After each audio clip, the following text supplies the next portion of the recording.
জানো আজকে আমাকে অনেক গর্ভবতী লাগছে। গর্ভবতী লাগছে মানে? মানে ওই যে পাউট পাউট। আরে ওইটা গর্ভবতী না, গর্ভবোধ করা হবে। চুপ, একদম চুপ। আর তাছাড়া পাউড না, প্রাউড হবে।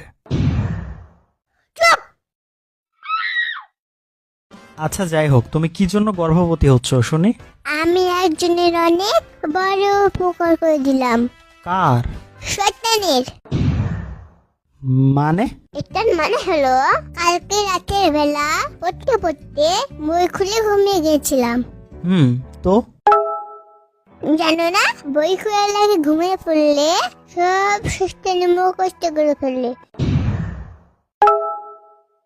আচ্ছা আচ্ছা, এই ব্যাপার। তাহলে তো শয়তানকে অনেক বড় উপকার করছো।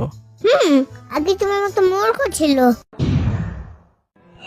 এখন তো প্রচুর শিক্ষিত হয়ে গেছে। অনেক মহৎ কাজ করে ফেলছো।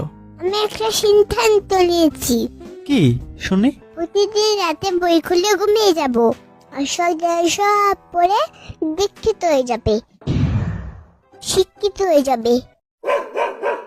আচ্ছা এটা বুঝলাম, কিন্তু শয়তান যদি শিক্ষিত হয় তাহলে তোমার কি লাভ? আমা, সমাজের নিচে পায়ে দাঁড়াতে হলে শিক্ষক হিসেবে আমার তো ভালো লাগবে।